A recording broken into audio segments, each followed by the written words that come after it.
Hi ಎಲ್ರಿಗೂ, ನಾನು ನಿಮ್ಮ ಪ್ರೀತಿಯ ಸುನಿಲ್ ಮಾಡೋ ನಮಸ್ಕಾರಗಳು. ಈ ಒಂದು ವಿಡಿಯೋ ಈ ಟೈಮಲ್ಲಿ ಒಂದು ಪ್ರೇರಣೆ ಬರ್ತಿದೆ ಈ ವಿಚಾರವಾಗಿ ಮಾತಾಡ್ತಿದ್ದೀನಿ. ಓಕೆ,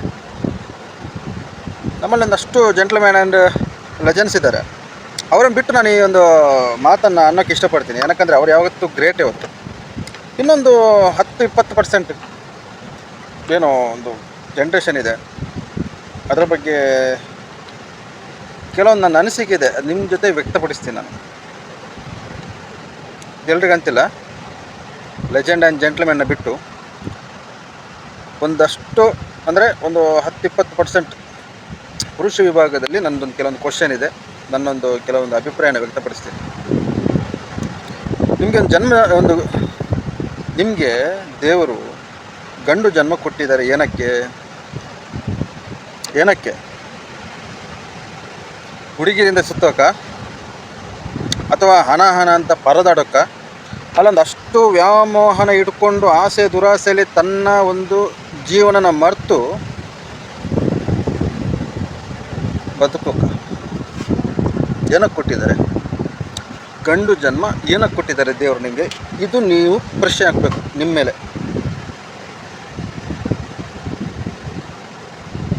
ಓಕೆ, ನಾನು ನಿಮಗೆ ಒಂದು ಸ್ಪಷ್ಟತೆ ಕೊಡ್ತೀನಿ ನೋಡಿ. ನಿಮಗೆ ಅರ್ಥ ಆಗಿಲ್ಲ ಅಂತಾದರೆ, ದೇವರು ನಿಮಗೆ ಏನಕ್ಕೆ ಗಂಡು ಜನ್ಮ ಕೊಟ್ಟಿದ್ದಾರೆ ಅಂತ ನಿಮಗೆ ಅರ್ಥ ಆಗಿಲ್ಲ ಅಂತಾದರೆ, ನಾನು ಈ ವಿಡಿಯೋದ ಮುಖಾಂತರ ನಿಮ್ಗೆ ಅರ್ಥ ಮಾಡಿಸ್ತೀನಿ. ಗಂಡು ಜನ್ಮ ಕೊಟ್ಟಿರೋದು ಈ ಜನ್ಮನ ಸಾರ್ಥಕ ಮಾಡೋಕ್ಕೆ.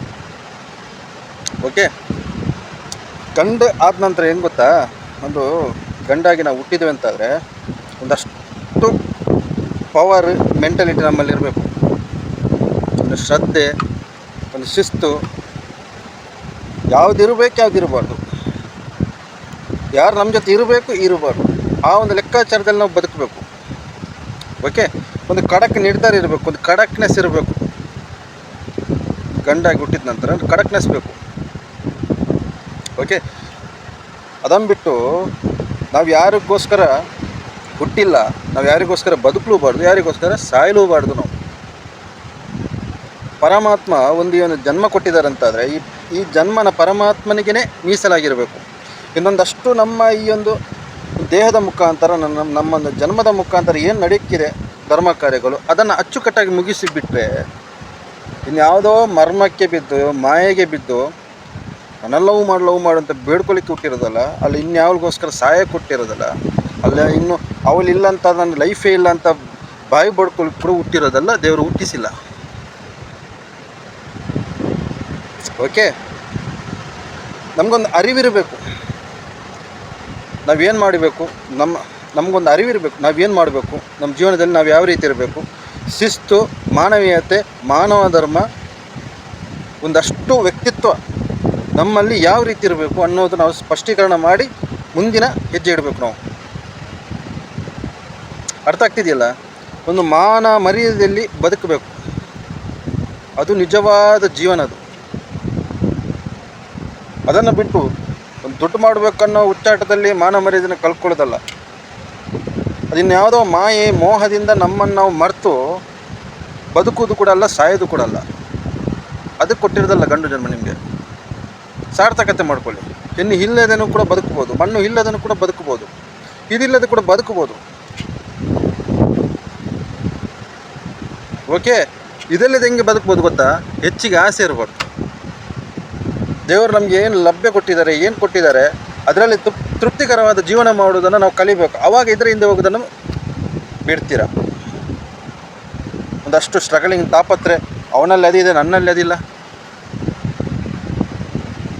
ಒಂದಷ್ಟು ಬಯಕೆ, ಆಸೆ, ದುರಾಸೆ ನಿಮ್ಮಲ್ಲಿದ್ದು ಒಂದಷ್ಟು ಕಷ್ಟ ಕಾರ್ಪಣ್ಯ ಜೊತೆ ನೀವು ಇರ್ತೀರ. ಮತ್ತು ದೇವರನ್ನು, ಅಪ್ಪ ನನ್ನನ್ನು ಈ ಒಂದು ಕಷ್ಟದಿಂದ ಪಾರು ಮಾಡು, ದೇವರು ಅಂದಿದ್ದಾರೆ ದೇವರು. ಬೇರೆ ನೋಡಿಕೊಂಡು ಅಸೂಯೆ ಪಡು, ದುರಾಸೆ ಮಾಡ್ಕೊ, ಆಸೆ ದುಃಖಕ್ಕೆ ಮೂಲ ಅಂತ ಬುದ್ಧನೇ ಅಂದಿದ್ದಾರೆ. ಸ್ವಲ್ಪ ಇದನ್ನು ಖಡಕ್ ಮಾಡಿ, ಇದನ್ನು ಖಡಕ್ ಮಾಡಿ. ಇದು ಖಡಕ್ಕಾಗುತ್ತೆ. ನೀವು ಯಾರಿಗೋಸ್ಕರ ಬದುಕಬೇಡಿ, ಯಾರಿಗೋಸ್ಕರ ಸಾಯಬೇಡಿ. ಒಂದು ಗಂಡು ಜನ್ಮ ಕೊಟ್ಟಿದ್ದಾರೆ ಅಂತಂದರೆ ಖಡಕ್ಕಾಗಿರಿ, ಯಾವುದಕ್ಕೆ ಬಗ್ಗಬೇಡಿ. ಮಾನ ಮರ್ಯಾದೆಂತ ಮುಂದುಗಡೆ ಇರೋಂಥ ವ್ಯಕ್ತಿ ಬಂದರೆ ಮಾತ್ರ ಮಾನ ಮರ್ಯಾದೆ ನಿಮ್ಮ ಜೊತೆನೂ ಕೂಡ ಇರಬೇಕು. ಹೆಂಗಿದ್ದು ಬರ್ತಾರಂತಾದರೆ ನೀವು ಕೂಡ ಹಂಗೇನಿರಬೇಕು, ಅದನ್ನು ಕಲೀರಿ. ಇಲ್ಲಾಂದರೆ ನಿಮ್ಮನ್ನು ಬೆಂಡ್ ಮಾಡಿ ಬಗ್ಗಿ ಯೂಸ್ ಮಾಡ್ಕೊಳ್ತಾರೆ. ಹುಡುಗಿರ ವಿಚಾರದಲ್ಲಿ ಯಾರು ಮನುಷ್ಯ ಧರ್ಮ ಪಾಲನೆ ಮಾಡ್ತಾರೆ, ಯಾರು ಸುರ್ಪನಕ್ಕಿ ಅಂತ ನೋಡ್ಕೊಳ್ಳಿ. ಓಕೆ, ಸುರ್ಪನಕ್ಕಿಗಳ ಕೈಗೆ ಬಿದ್ದು ಜೀವನನ ಸ್ಪಾಯ್ಲ್ ಮಾಡ್ಕೋಬೇಡಿ, ಮನಃಶಾಂತಿನ ಹಾಳು ಮಾಡ್ಕೋಬೇಡಿ. ಓಕೆ, ಅದಕ್ಕೆ ಕೊಟ್ಟಿರೋದಲ್ಲ, ಸ್ವಲ್ಪ ಬುದ್ಧಿನ ಯೂಸ್ ಮಾಡಿ. ದೇಹದ ಅಂದ ಚಂದ ನೋಡೋದಲ್ಲ, ನಿಮ್ಮಲ್ಲಿ ಕೂಡ ಕ್ವಾಲಿಟಿ ಇರಬೇಕು, ಬೇರೆಯವರಲ್ಲಿ ಕೂಡ ಆ ಕ್ವಾಲಿಟಿನ ಅಕ್ಸೆಪ್ಟ್ ಮಾಡ್ಕೋಬೇಕು. ನಮ್ಮದೇ ಝೀರೋ ಇದೆ ಅಂತಾದರೆ ಬೇರೆಯವ್ರದ್ದು ಕ್ವಾಲಿಟಿ ಹುಡ್ಕೋಕ್ಕೆ ನಮಗೆ ಅಧಿಕಾರ ಇಲ್ಲ. ಒಬ್ಬರದ್ದು ಫ್ರೆಂಡ್ಶಿಪ್ ಮಾಡ್ತೀವ ಅಥವಾ ಒಬ್ಬರ ಜೊತೆ ರಿಲೇಷನ್ಶಿಪ್ಪಲ್ಲಿ ಇರ್ತೀವಿ ಅಂತಾದರೆ 10-12 ಸರಿ ನೀವು ಯೋಚನೆ ಮಾಡಬೇಕು. ವ್ಯಕ್ತಿ ಹೆಂಗೆ, ನಮ್ಮ ಸ್ವಭಾವಕ್ಕೆ ಸೆಟ್ ಆಗುತ್ತಾ. ಓಕೆ, ಇನ್ನು ಒಂದು ಹೆಣ್ಣು ಬರ್ತಲ್ಲ ಅಂತಾದರೆ ಇವಳ ಆಚಾರ ವಿಚಾರ ಹೇಗಿದೆ, ನನ್ನ ಆಚಾರ ವಿಚಾರಕ್ಕೆ ಸೂಟ್ ಆಗುತ್ತಾ, ನನ್ನ ಮನೆಗೆ ಸೂಟ್ ಆಗ್ತಲ್ಲ, ನನ್ನ ಜೊತೆ ಬದುಕೋಕ್ಕೆ ಇವಳಿಗೆ ಅರ್ಹತೆ ಇದೆಯಾ, ಇದನ್ನೆಲ್ಲ ನೋಡಿ ಮುಂದಕ್ಕೆ ಬರಬೇಕು. ಆದರೆ ಇರು, ಇಲ್ಲಾಂದರೆ ನಡಿ. ಅಡ್ಜಸ್ಟ್ಮೆಂಟ್ ಬೇಡ, ಕಡಕ್ನೆಸ್ ಇರಲಿ. ಓಕೆ, ಯಾರ ಜೊತೆ ಬೇಡ್ಕೊಳ್ಳಿಕ್ಕೆ ಹೋಗಬೇಡಿ. ನಿಮ್ಮದೇ ಒಂದು ಸ್ಪಷ್ಟ ಜೀವನ ಇರಲಿ, ನಿಮ್ಮದೇ ಒಂದು ಪಾತ್ ಇರಲಿ, ಹೆಜ್ಜೆ ಗುರುತಿರಲಿ. ನಿಮಗೆ ಅಂತಂದು ವ್ಯಕ್ತಿತ್ವ ಕೊಟ್ಟಿದ್ದಾರೆ, ಅದನ್ನು ತಲೆಯಲ್ಲಿ ಇಟ್ಕೊಳ್ಳಿ. ಅದನ್ನು ಇನ್ನೂ ಬಿಲ್ಡ್ ಮಾಡಿ, ಅಭಿವೃದ್ಧಿ ಮಾಡಿ. ಅದನ್ನು ಬಿಟ್ಟು ಚೆನ್ನಾಗಿರೋ ಒಂದು ಜನ್ಮನ ಹಾಳು ಮಾಡಿಬಿಡ್ತೀರಲ್ಲ ಮಗ. ಯಾವುದೊಂದು ಮೋಹಕ್ಕೆ ಬಲಿಯಾಗಿ, ಯಾವುದೋ ಒಂದು 10 ನಿಮಿಷ 5 ನಿಮಿಷದ ಸುಖಕ್ಕೆ ಬಲಿಯಾಗಿ ಮಾನ ಮರ್ಯಾದೆಲ್ಲ ತಗೊಳ್ತೀರಲ್ಲ. ನೀವು ಬದುಕೋದಾದರೆ ಒಂದು ಲೆವೆಲಲ್ಲಿ ಬದುಕಿ, ಖುಷಿಪಟ್ಟು ಬದುಕಿ. ಯಾರು ಇದ್ದರೂ ಬದುಕ್ಬೋದು, ಇಲ್ಲದಿದ್ದರೂ ಬದುಕ್ಬೋದು, ಎರಡನ್ನ ಕಲೀರಿ. ಡಿಪೆಂಡೆನ್ಸ್ ಬೇಡ, ಸ್ವಾಭಿಮಾನ ಹೆಚ್ಚಿಗಿರಲಿ, ಏನು ತೊಂದರೆ ಇಲ್ಲ. ಈಗಲೂ ತುಂಬಿರಲಿ, ಏನು ತೊಂದರೆ ಇಲ್ಲ. ಓಕೆ, ಮನುಷ್ಯ ಜನ್ಮ ಕೊಟ್ಟಿರೋದು ಕ್ರಮದಲ್ಲಿ ಬದುಕಿ ಸಾಯೋಕ್ಕೆ, ನಮ್ಮ ಪರಮಾತ್ಮ ನಮ್ಮ ತಂದೆನ ನೋಡೋಕ್ಕೆ, ಅವ್ರಿಗೆ ಇಷ್ಟ ಆಗೋಕ್ಕೆ ಬದುಕೋಕ್ಕಿರೋದು. ಅದನ್ನು ಬಿಟ್ಟು ಮಾಯಲ್ಲಿ ಬಿದ್ದು ಹೊರಲಾಡೋಕ್ಕಲ್ಲ. ಲೈಫು ಚೆನ್ನಾಗಿದೆ, ಹಾಳು ಮಾಡೋಕ್ಕೆ ಹೋಗ್ಬೇಡಿ. ಇನ್ಯಾವುದೋ ಸ್ಕ್ಯಾಮಿಗೆ, ಬಲೆಗೆ, ಇನ್ಯಾವುದೋ ಸುರ್ಪನಾಕಿಗಳ ಒಂದು ಅಡ್ಡಕ್ಕೆ ನೀವು ಹೋಗಿ ನಿಮ್ಮ ಒಂದು ಪವಿತ್ರವಾದ ಜೀವನನ ಹಾಳು ಮಾಡೋಕ್ಕೆ ಹೋಗ್ಬೇಡಿ. ನಿಮ್ಮಲ್ಲಿ ಒಂದಷ್ಟು ಮಾನ ಮರ್ಯಾದೆ, ಒಂದಷ್ಟು ವ್ಯಕ್ತಿತ್ವನ ಅಭಿವೃದ್ಧಿಪಡಿಸ್ಕೊಳ್ಳಿ. ಅದಾದ ನಂತರ ನಮ್ಮ ಒಂದು ವ್ಯಕ್ತಿತ್ವಕ್ಕೆ ಅಡ್ಡಾಗುವವರನ್ನು ಬಿಸಾಕಿ, ಆ ವ್ಯಕ್ತಿತ್ವದ ಜೊತೆ ನಮ್ಮ ವ್ಯಕ್ತಿತ್ವದ ಜೊತೆ ಕೈ ಜೋಡಿಸುವವರನ್ನು ಅಲ್ಲೂ ಕೂಡ ಸ್ವಲ್ಪ ಸ್ಕ್ಯಾನ್ ಮಾಡಿ. ಏನಕ್ಕಂದರೆ ಇವಾಗ ಮುಖವಾಡ ಹೆಚ್ಚಿಗಿದೆ, ಶುಗರ್ ಕೋಟೆಡ್ ಮಾತು ಹೆಚ್ಚಿಗಿದೆ. ಓಕೆ, ಸೊ ಅದನ್ನೆಲ್ಲ ನೋಡಿ ಯಾರನ್ನ ನಂಬಕ್ಕೆ ಹೋಗಬೇಡಿ. ಒಳ್ಳೆಯವರು ಒಳ್ಳೆತನ ಅಂತ ಒಂದು 10-15 ಸರಿ ಸ್ಕ್ಯಾನ್ ಮಾಡಿ, ವಿಮರ್ಶನೆ ಮಾಡಿ. ನಿಮ್ಮ ಜೊತೆ ನೀವಿರಿ, ನಿಮ್ಮ ಜೊತೆ ನೀವು ಬದುಕಿ, ನಿಮ್ಮ ಇಷ್ಟ ಕಷ್ಟ ಏನಿದೆ ನೋಡ್ಕೊಳ್ಳಿ ಮೊದಲು. ಬೇರೆಯವ್ರಿದ್ರೆ ನಾನು ಸುಖವಾಗಿರ್ತೀನಿ, ಅವನಿದ್ರೆ ಚೆನ್ನಾಗಿರ್ತೀನಿ, ಅವನಿದ್ರೆ ನಂಗೆ ಧೈರ್ಯ, ಅವೆಲ್ಲ ಬೇಡ. ಪರಮಾತ್ಮ ಇದ್ದಾನೆ, ಅವ್ರು ನಮ್ಮನ್ನು ಸೃಷ್ಟಿ ಮಾಡಿರೋದು. ವ್ಯಾಮೋಹ ಬೇಡ, ಮೋಹ ಬೇಡ, ಆಸೆ ಬೇಡ. ಓಕೆ, ಒಂದು 10-15 ವರ್ಷ 15 ವರ್ಷ ತನಕ ಚೆನ್ನಾಗಿರ್ತೀವಿ. 20 ವರ್ಷ ನಮ್ದು ಎಜುಕೇಷನ್ ಆದ ನಂತರ ಸ್ಟಾರ್ಟ್ ದುಡಿಯೋಕ್ಕೆ. ಸರಿ, ನಮ್ಮ ತಂದೆ ತಾಯಿನ ನೋಡ್ಕೊಳ್ಳೋಣ.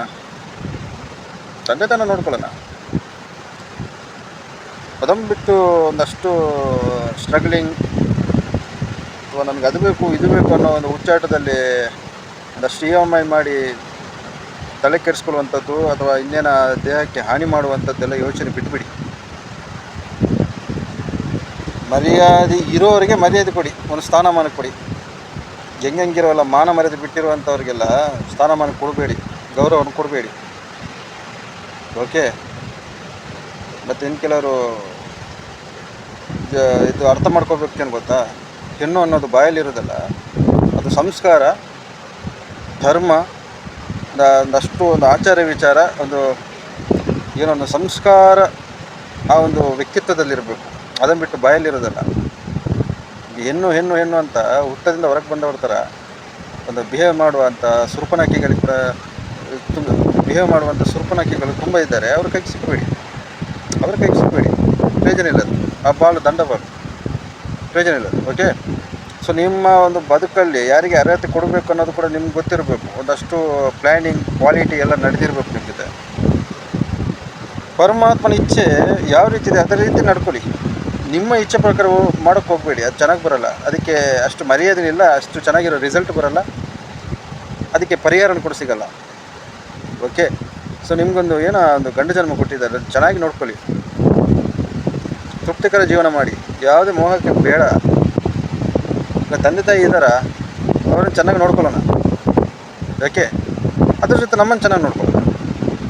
ನಮ್ಮನ್ನು ಮರೆತು, ನಮ್ಮೊಂದು ಆಸೆನ ಮರೆತು, ನಮ್ಮನ್ನು ಸೆಲ್ಫ್ ರೆಸ್ಪೆಕ್ಟ್ನ ಮರೆತು ನಾವು ಬೇರೆಯವರಿಗೆ ಒಂದು ಬೇರೆಯವರ ಕಂಟ್ರೋಲಲ್ಲಿ ನಾವು ಇದ್ದೀವಿ ಅಂತಾದರೆ, ಅಥವಾ ಬೇರೆಯವ್ರು ನಮ್ಮನ್ನು ಕಂಟ್ರೋಲ್ ಮಾಡ್ತಾರೆ ಅಂತಾದರೆ ಅದು ಬದುಕಿಲ್ಲ.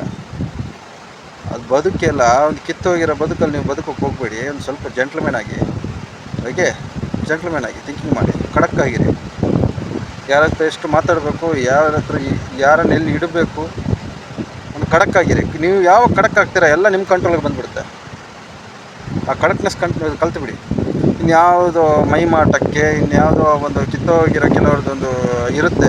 ಒಂದು ಏನಕ್ಕಂದರೆ ಕೆಲವರಿಗೆ ಲೇಡೀಸ್ಗೆ ಗೊತ್ತಿದೆ, ಕೆಲವೊಂದು 10-20% ಹುಡುಗರ ಒಂದು ಮೆಂಟಾಲಿಟಿ ಯಾವ ರೀತಿ ಇದೆ ಅಂತ, ವೀಕ್ನೆಸ್ ಯಾವ ರೀತಿ ಇದೆ ಅಂತ ತೋರಿಸ್ತಾರೆ, ಮೈಮಾಟದಲ್ಲಿ ತೋರಿಸ್ತಾರೆ.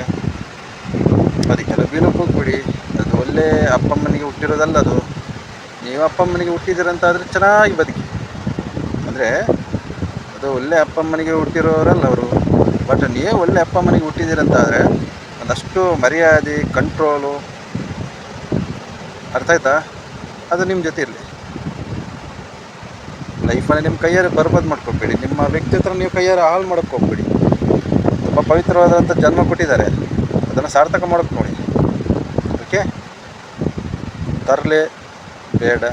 ಒಂದಷ್ಟು ಶಿಸ್ತು, ಮಾನವ ಧರ್ಮ, ಒಂದು ಖಡಕ್ನೆಸ್. ನಾನು ಇರೋದು ಹೀಗೆ. ಫ್ರೆಂಡ್ಶಿಪ್ ಆದರೆ ಅಷ್ಟೇ, ರಿಲೇಷನ್ಶಿಪ್ ಆದರೆ ಅಷ್ಟೇ. ನಂದೇನು ಇಷ್ಟ ಕಷ್ಟ ಈ ಥರ ಇದೆ, ನನ್ನ ವ್ಯಕ್ತಿ ಈ ಥರ, ಅದನ್ನು ಸ್ಪಷ್ಟೀಕರಣ ಮಾಡಿ ಮುಂದೆ ಇರೋಂಥ ವ್ಯಕ್ತಿಗೆ. ಅವರು ಫ್ರೆಂಡ್ಶಿಪ್ ಮಾಡ್ತಾರೆ ಅಥವಾ ರಿಲೇಷನ್ಶಿಪ್ಗೆ ಬರ್ತಾರೆ, ಇದನ್ನು ಸ್ಪಷ್ಟೀಕರಣ ಮಾಡಿ. ನಾನಿರೋದು ಹೀಗೆ, ಅದನ್ನು ಅಕ್ಸೆಪ್ಟ್ ಮಾಡಿಕೊಂಡು ನಮ್ಮ ಕಷ್ಟ ಅಥವಾ ಏನು ಸುಖ ಅದನ್ನು ನೋಡ್ಕೊಂಡು ಬರುವವರು ಇರ್ತಾರೆ ಕಡೆ ತನಕ. ಓಕೆ, ಕಡೆ ತನಕ ಇರ್ತಾರೆ, ಒಂದು ಗ್ರಿಪ್ಪಲ್ಲಿ ಇರ್ತಾರೆ. ಅದನ್ನು ಬಿಟ್ಟು ನಾವು ನಮ್ಮ ಮನೆ ಆಸ್ತಿ ಇನ್ಯಾವುದೋ ಸ್ಟೇಟಸ್ಸನ್ನು ನೋಡಿಕೊಂಡು ಒಂದು ಫ್ರೆಂಡ್ಶಿಪ್ ಬರ್ತಾರೆ, ಅದೊಂದು ಯಾವುದನ್ನು ಹೆಣ್ಣು ಬರುತ್ತೆ ಅಂತಾದರೆ ಅದು ಇಲ್ಲ, ಅರ್ಧನೂ ಇಲ್ಲ. ಒಂದು ಸಣ್ಣ ಟೈಮಲ್ಲಿ ರೋಡ್ ಹೋಗ್ತಾರೆ, ಇರಲ್ಲ. ನಮ್ಮನ್ನು ಒಂದಷ್ಟು ತಲೆನ ವಾಶ್ ಮಾಡಿ ಟೆನ್ಷನ್ ಮಾಡಿಕೊಂಡು ಒಂದಷ್ಟು ನಮ್ಮಿಂದ ಕಿತ್ಕೊಂಡು ಅವ್ರು ಚೆನ್ನಾಗಿರ್ತಾರೆ. ನಾನು ಅದೇ ಹೇಳ್ತಿರೋದು, ಖಡಕ್ಕಾಗಿರಿ.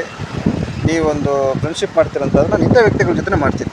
ಅಥವಾ ನಾನು ಮದುವೆ ಆಗ್ತೀನಿ ಅಂತ ಆದರೆ ನನ್ನಲ್ಲಿ ಇಂಥ ಗುಣ ಇದೆ, ನನ್ನ ಹತ್ರ ಈ ನೇಚರ್ ಇದೆ, ಈ ನೇಚರಿಗೇ ಸೂಟ್ ಆಗುವಂಥದ್ದು ಬೇಕು. ನನ್ನ ಈ ಗುಣಗಳಿಗೆ ವಿರುದ್ಧ ಆಗೋದು ಬೇಡ. ನಾನೊಂದಷ್ಟು ಮನಃಶಾಂತಿ, ನೆಮ್ಮದಿ, ಖುಷಿಗೋಸ್ಕರ ನಾನು ಇಲ್ಲಿ ಬಂದಿರೋದು. ಅದನ್ನು ಮನಃಶಾಂತಿನ ಹಾಳು ಮಾಡೋಕ್ಕೆ ನನಗೆ ಇಷ್ಟ ಇಲ್ಲ. ಸೊ ನನ್ನ ಜೊತೆ ಕೈ ಜೋಡಿಸುವವನು ನನ್ನ ಥರನೇ ನನ್ನ ಸ್ವಭಾವಕ್ಕೆ ಒಳಗಾಗಿ ನನ್ನ ಜೊತೆ ಒಂದು ಅಚ್ಚುಕಟ್ಟಾದ ಜೀವನ ಮಾಡುವವನ್ನ ನೀವು ಆ ಒಂದು ಮನೋಭಾವಕ್ಕೆ ಅಂತ ನನ್ನ ಜೊತೆ ಒಂದು ಅಚ್ಚುಕಟ್ಟಾದ ಜೀವನ ಮಾಡುವವನಿಗೆ ನಾನು ಒಂದು ಸ್ಥಾನ ಕೊಡ್ತೀನಿ, ಒಂದು ಅವಕಾಶ ಕೊಡ್ತೀನಿ. ಬಿಟ್ಟರೆ ಚಾನ್ಸೇ ಇಲ್ಲ. ಇನ್ಯಾವರಿಗೆ ಕೂಡ ಚಾನ್ಸ್ ಇಲ್ಲ. ಯಾವ ಕಿತ್ತೋಗಿರೋಂಥ ದರಿದ್ರ ಮನಸ್ಥಿತಿಗೆ ನಾನಂತೂ ಸ್ಥಾನಮಾನ ಕೊಡಲ್ಲ. ನನ್ನ ಫ್ರೆಂಡ್ಶಿಪ್ ಆಗಿರ್ಬೋದು ಅಥವಾ ಒಂದು ರಿಲೇಷನ್ಶಿಪ್ ಆಗಿರ್ಬೋದು, ಖಡಕ್ ಆಗಿರೋದು. ನಾನು ಇರೋದು ಹೇಗೆ, ನಿಂಗೆ ಇರೋಕ್ಕಾಗುತ್ತೆ, ಇರೋದು ನಡಿ ಅಷ್ಟೇ. ನಾನು ಅದೇ ಹೇಳ್ತಿರೋದು, ಯಾರಿಗೋಸ್ಕರ ಹುಟ್ಟಿಲ್ಲ, ಯಾರಿಗೋಸ್ಕರ ಬದುಕೋಕ್ಕಿಲ್ಲ, ಯಾರಿಗೋಸ್ಕರ ಸಾಯೋಕ್ಕಿಲ್ಲ. ಅದು ಯಾರಿಗೋಸ್ಕರ ನಾವು ಹುಟ್ಟಿದ್ದೇವೆ ಅಂತಂದರೆ ಪರಬ್ರಹ್ಮ ಸ್ವರೂಪ ದೇವರಿಗೆ ಮಾತ್ರ. ಅವ್ರಿಗೋಸ್ಕರ ಬದುಕೋಣ, ಅವ್ರಿಗೋಸ್ಕರ ಬಾಳೋಣ. ಅವರೇನೋ ಒಂದು ಧರ್ಮ ಕೊಟ್ಟಿದ್ದಾರೆ, ಅದ್ರ ಜೊತೆ ನಾವಿರೋಣ. ನಾವು ಈ ಮನುಷ್ಯರ ಈ ಹುಚ್ಚಾಟದಲ್ಲಿ ಬೀಳೋದಲ್ಲ. ಪರಮಾತ್ಮನ ಒಂದು ಏನಿದೆ, ಅವರೊಂದಷ್ಟು ಧರ್ಮ ಮಾಡಿದ್ದಾರೆ, ಒಂದಷ್ಟು ಧರ್ಮ, ಶಿಸ್ತು, ಒಂದು ನೈತಿಕತೆ, ಆ ಒಂದು ವೃತ್ತದಲ್ಲಿ, ಆವರಣದಲ್ಲಿ ನಾವಿರೋಣ. ಅವರೇ ಕೈ ಹಿಡಿತಾರೆ. ಓಕೆ, ಇನ್ನು ಏನೋ ಒಂದು ಬಂಧನಕ್ಕೆ, ಮಾಯೆಗೆ, ಯಾವುದೋ ಒಂದು ಕಿತ್ತೋಗಿರೋ ಸ್ಕ್ಯಾಮ್ಗೆಲ್ಲ ಬೀಳುವಂಥದ್ದಲ್ಲ ಜೀವನ. ಅದಕ್ಕೆ ಮೇಲೂ ಇದೆ, ಅದಕ್ಕೂ ಮೇಲೂ ಇದೆ ಜೀವನ. ಓಕೆ, ಮದುವೆ ಆಗಿಲ್ಲ ಅಂತದ್ದು ಕೊರಗಬೇಡಿ. ಬಿಂದಾಸಾಗಿ ಬದುಕಿ, ಬಿಂದಾಸಾಗಿ ಎಂಜಾಯ್ ಮಾಡಿ ಲೈಫ್ನ. ಡೈವರ್ಸ್ ಆದರೂ ಕೂಡ ಕೊರಗಬೇಡಿ. ಲೈಫ್ನ ಇನ್ನೂ ಇಂಪ್ರೂವ್ಮೆಂಟ್ ಮಾಡಿ. ಯಾವಳು ಬೇಡ ನಮಗೆ. ನಿಮಗೊಂದು ಭ್ರಮೆ ಇದೆಯಾ? ಯಾವಳು ಬಂದು ನಮ್ಮ ಮನೆ ನೋಡ್ತಾಳೆ, ನಮ್ಮನ್ನು ನೋಡ್ತಾಳೆ, ನಮ್ಮ ಅಮ್ಮನ ನೋಡ್ತಾಳೆ, ಅದು ಭ್ರಮೆ ಅಷ್ಟೇ, ರಿಯಾಲಿಟಿ ಅಲ್ಲ ಅದು.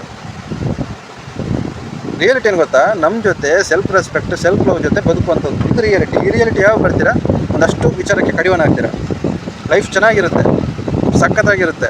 ನೀವು ಎಕ್ಸ್ಪೆಕ್ಟ್ ಮಾಡೋದಕ್ಕಿಂತ ದೇವರು ಒಂದು ಲೆವೆಲೇ, ನಿಮ್ಮ ಯೋಗ್ಯತೆಗಿಂತ ಒಂದು ಲೆವೆಲ್ ಹೆಚ್ಚಿಗೆ ಜೀವನ ಇಟ್ಬಿಡ್ತಾರೆ. ದೇವ್ರ ಜೊತೆ ಚೆನ್ನಾಗಿರಿ, ಮನುಷ್ಯರ ಜೊತೆ ಅಲ್ಲ. ಚೆನ್ನಾಗಿದ್ದಾರೆ, ನಾವು ಕೂಡ ಚೆನ್ನಾಗಿರೋಣ. ಚೆನ್ನಾಗಿಲ್ಲ ನಾವು ಬಿಸಾಕ್ಬೇಕಲ್ಲಿ ಮೋರಿಗೆ, ನಮ್ಗೆ ಸೂಟಾಗಲ್ಲ. ನಾವು ಒಳ್ಳೆ ತಂದೆ ತಾಯಿ ಹುಟ್ಟಿದ್ದೇನೆ ಅಂತಾದರೆ, ಒಳ್ಳೆ ತಂದೆ ತಾಯಿ ಯಾರು ಹುಟ್ಟಿದ್ದಾರೆ ಅವ್ರ ಜೊತೆ ನಾನು ಬಾಳ್ತೀನಿ, ಅವ್ರ ಜೊತೆ ನಾನು ಫ್ರೆಂಡ್ಶಿಪ್ ಮಾಡ್ತೀನಿ, ಮಾತಾಡ್ತೀನಿ. ಯಾವುದ್ಯಾವುದೋ ಕಿತ್ತೋಗಿರೋ ವಿಚಾರಕ್ಕೆ ನಾವು ಟೈಮ್ ಸ್ಪೆಂಡ್ ಮಾಡಲ್ಲ ಅಂಥ ವ್ಯಕ್ತಿಗಳನ್ನು ಕೂಡ ಮನುಷ್ಯ ಜಾತಿಯಿಂದ ಬಿಸಾಕ್ತೀವಿ ನಾವು. ಅದು ಯಾವುದಾದ್ರು ಹೆಸರು ಇಡ್ತೀವಿ, ಅದು ಯೂಟ್ಯೂಬಲ್ಲಿ ಹೇಳೋಕ್ಕಾಗಲ್ಲ, ಚೆನ್ನಾಗಿರಲ್ಲ ಅದು. ಓಕೆ, ಸೊ ಇಷ್ಟೇ ಹೇಳಕ್ಕೆ ಬಯಸ್ತೀನಿ. ಒಂದಷ್ಟು ವ್ಯಕ್ತಿಗಳಿದ್ದಾರೆ, ಲೆಜೆಂಡ್ಸ್, ಜೆಂಟ್ಲ್ಮ್ಯಾನ್. ರತನ್ ಟಾಟಾ ಆಗಿರ್ಬೋದು, ಸ್ವಾಮಿ ವಿವೇಕಾನಂದರಾಗಿರ್ಬೋದು, ತುಂಬ ಜೆಂಟ್ಲ್ಮ್ಯಾನ್ ಇದ್ದಾರೆ. ಇನ್ನು ಲೆಜೆಂಡ್ಸ್ ಬಗ್ಗೆ ನಮ್ಮದು ಮೊದಲಿಗೆ ಬರ್ತಾರೆ ದಿ ಬಾಸ್ ಆಂಜನೇಯ ಇದ್ದಾರೆ, ಯಾಕೆ ಪರಶುರಾಮರಿದ್ದಾರೆ, ತುಂಬ ಲೆಜೆಂಡ್ಸ್ ತುಂಬ ಇದ್ದಾರೆ. ನಾನು ಹೇಳೋಕ್ಕೆ ಹೋದರೆ ಕಷ್ಟ ಆಗ್ಬಿಡ್ತಾರೆ. ಓಕೆ, ಸೊ ಅವರ ಒಂದು ಏನಿದೆ ವ್ಯಕ್ತಿತ್ವನ ಅವರ ವ್ಯಕ್ತಿತ್ವ ಏನಿದೆ ಅಳವಡಿಸ್ಕೊಳ್ಳಿ. ಓಕೆ, ಚೆನ್ನಾಗಿದೆ ಅದು. ನಿಮ್ಮೊಂದು ಆರೋಗ್ಯಕ್ಕೆ ಚೆನ್ನಾಗಿರುತ್ತೆ, ಮೆಂಟಲ್ ಹೆಲ್ತ್ ಕೂಡ ಚೆನ್ನಾಗಿರುತ್ತೆ, ನಿಮ್ಮ ವ್ಯಕ್ತಿತ್ವಕ್ಕೂ ಕೂಡ ಪೋಷಣೆ ಮಾಡಿಕೊಡುತ್ತೆ. ಒಬ್ಬರು ಸಾಕು ಆಂಜನೇಯ, ಪರಶುರಾಮರು ಕೂಡ ಸಾಕಾಗುತ್ತೆ. ತುಂಬ ಕಲಿಯೋಕ್ಕಿದೆ ಅವ್ರ ಹತ್ರ, ಕಲೀರಿ. ನಾವೆಲ್ಲ ಕಲ್ತಿದ್ದೀವಿ ಅವರಿಂದ, ನಾವೆಲ್ಲ ಕಲ್ತಿದ್ದೀವಿ. ಸೊ ಅದಕ್ಕೆ ನಾವೊಂದು ಖುಷಿಯಾಗಿದ್ದೀವಿ, ನಾವು ಯಾವುದೇ ತಾಪತ್ರಯಲ್ಲಿಲ್ಲ. ಮತ್ತು ನಮ್ಮದು ಏನು ಖುಷಿ ಇದೆ, ಏನು ನೆಮ್ಮದಿದೆ, ಅದು ಭಾರಿ ಒಂದು ಅಚ್ಚುಕಟ್ಟಾಗಿ ಯಾರು ಕೂಡ ಅದು ಮುಟ್ಟಕ್ಕೆ ಬರ್ತಿಲ್ಲ. ಅದು ನಮ್ಮ ಜೊತೆ ಭಾರಿ ದೀರ್ಘಕಾಲದಲ್ಲಿದೆ. ಓಕೆ, ಸೊ ಅದನ್ನು ನಾವು ಒಂದಷ್ಟು ಕಲ್ತಿದ್ದೀವಿ. ಸೊ ಅದು ಏನಪ್ಪ ಅನ್ನೋದು ಸ್ಪಷ್ಟೀಕರಣ ನಿಮ್ಗೆ ಬೇಕಂತಾದರೆ ಖಂಡಿತ ನಿಮ್ಮ ಅದು ಯಾವುದು ಕಮೆಂಟ್ಸ್ ಮುಖಾಂತರ ತಿಳಿಸ್ಬೋದು. ನಾನು ಇದನ್ನು ಯಾರಿಗೆ ಮಾತಾಡ್ತಿದ್ದೇನೆ ಅಂತಾದರೆ, ಏನೊಂದು 10-20% ಹುಡುಗರಿದ್ದಾರೆ, ಏನು ಹುಡುಗರಿದ್ದಾರೆ ಅವರಿಗೆ ಹೇಳ್ತಿರುವಂಥದ್ದು. ಬರೀ 20%. ಮಿಕ್ಕಿದವರೆಲ್ಲ ಲೆಜೆಂಡ್ಸ್ ಆಗಿದ್ದಾರೆ, ಜೆಂಟ್ಲ್ಮ್ಯಾನ್ ಆಗಿದ್ದಾರೆ, ಒಂದಷ್ಟು ಸಾತ್ವಿಕತೆಯನ್ನು ಪಡ್ಕೊಂಡಿದ್ದಾರೆ, ಒಂದಷ್ಟು ಹೊಡೆತ ಬಿದ್ದು ನಂಬಿಕೆ ದ್ರೋಹ ಆಗಿ, ವಿಶ್ವಾಸ ದ್ರೋಹ ಆಗಿ, ಯಾವುದನ್ನು ಬಿಡಬೇಕು ಬಿಸಾಕಬೇಕೆಲ್ಲ ಬಿಸಾಕಿ ಒಂದಷ್ಟು ಸಾತ್ವಿಕ ಜೀವನದಲ್ಲಿ ಒಂದು ಕಂಫರ್ಟ್ ಝೋನ್ ಅಂದರೆ ಯಾವುದೇ ಕಿರಿಕಿರಿ ಇಲ್ಲದಂಥದ್ದು ಸಮಾಧಾನಕರವಾದಂಥ ಜೀವನದಲ್ಲಿ ಬದುಕ್ತಿದ್ದಾರೆ. ಒಂದಷ್ಟು ಏನು ಸ್ಪಿರಿಚುವಲಿಟಿಗೆ ಆ ಕಡೆ ಮುಖ ಮಾಡ್ತಾಯಿದ್ದಾರೆ. ಸೊ ಅದು ತುಂಬ ಖುಷಿ ವಿಚಾರ. ಮಿಕ್ಕಿರೋ ನೀವು 10-20% ನೀವು ಚೆನ್ನಾಗಿ ನೋಡ್ಕೊಳ್ಳಿ. ಓಕೆ, ನಿಮ್ಮಿಂದ ಒಂದಷ್ಟು ಉಳಿದಿರುವಂಥ 80% ಪುರುಷರಿಗೆ ಕೆಟ್ಟ ಹೆಸರು ಬರೋದು ಬೇಡ. ಓಕೆ, ಇದನ್ನು ನೀವು ಮೊದಲು ನಿಯತ್ತಾಗಿರೋದನ್ನು ಕಲೀರಿ, ಅನ್ನೋದು ಕಲೀರಿ, ಮತ್ತು ಒಂದಷ್ಟು ಸಾತ್ವಿಕತೆಯನ್ನು ಪಡ್ಕೊಳ್ಳಿ. ಓಕೆ, ಸಾಕು, ಇನ್ನೇನಿಲ್ಲ. ಇನ್ನು ಮುಂದಿನ ವೀಡಿಯೋದಲ್ಲಿ ಒಂದು ನಿಮ್ಮ ಜೊತೆ ಮಾತಾಡೋಕ್ಕೆ ಏನೊಂದು ದೇವರು ಪ್ರೇರಣೆ ಕೊಡ್ತಾರೆ, ನಾನು ಮಾತಾಡ್ತೀನಿ. ಆ ಟೈಮಲ್ಲಿ ವೀಡಿಯೋನ ಓಪನ್ ಮಾಡಿ ಮಾತಾಡ್ತೀನಿ ನಾನು. ಬಟ್ ನನ್ನ ಲೂಪಲ್ಲಿ ಅಥವಾ ಮೈಂಡಲ್ಲಿ ಏನೋ ವಿಚಾರ ಇದೆ ಅನ್ನೋದು ತಪ್ಪು. ಈ ಕ್ಷಣ ಇಂಥದ್ದು ಮಾತಾಡುವಂಥ ಪ್ರೇರಣೆ ಕೊಡ್ತಾರೆ ಒಳಗಿರುವಂಥ ಪರಮಾತ್ಮ ಚೈತನ್ಯ, ಅದನ್ನು ನಾನು ಮಾತಾಡ್ತಿದ್ದೀನಿ. ಯಾವುದೋ ಸ್ಕ್ರಿಪ್ಟು ಅಥವಾ ಇಂಥದ್ದೇ ಮಾತಾಡಬೇಕು ಅಥವಾ ನನ್ನದು ವ್ಯೂಸ್ ಬರಬೇಕು, ಇನ್ನೊಂದು ಬರಬೇಕು, ಆ ಥರ ಮೆಂಟಾಲಿಟಿಯಲ್ಲಿ ನಾನು ಒಂದು ಯೂಟ್ಯೂಬ್ ಚಾನಲ್ ಮಾಡಿಲ್ಲ. ನಮ್ಮಲ್ಲಿ ಯಾವುದೂ ಇದಿಲ್ಲ, ಏನಂತಾರೆ ರಾ ಫಿಲ್ಟರೇ ಇಲ್ಲ, ಸೀದಾ ಮಾತು ನಮಗೂ ನಿಮಗೂ. Okay, so thank you so much ನನ್ನ ಈ ಒಂದು ವಿಡಿಯೋ ನೋಡಿದ್ದಕ್ಕೆ. Thank you so much. So ನಾನು ಹೇಳಿರುವಂಥ ಈ ವಿಭಾಗದಲ್ಲಿ ನೀವು ಇದ್ದೀರಂತಾರೆ ಸರಿ ಮಾಡ್ಕೊಳ್ತೀನಿ ಅನ್ನೋದು ಕೂಡ ನನಗೆ ಸ್ಪಷ್ಟೀಕರಣ ಕಮೆಂಟ್ ಮುಖಾಂತರ ಹೇಳಿ. ಅದೊಂದು ಜೆಂಟ್ಲ್ಮ್ಯಾನ್ ಯಾರಿದ್ದಾರೆ, ಸೊ ನೀವು ಹೇಳಿದ್ದು ಚೆನ್ನಾಗಿದೆ ಅನ್ನೋದು ಕೂಡ ಸ್ಪಷ್ಟೀಕರಣ ನನಗೆ ಕಮೆಂಟ್ ಮುಖಾಂತರ ತಿಳಿಸಿ. Okay, thank you so much. Thank you.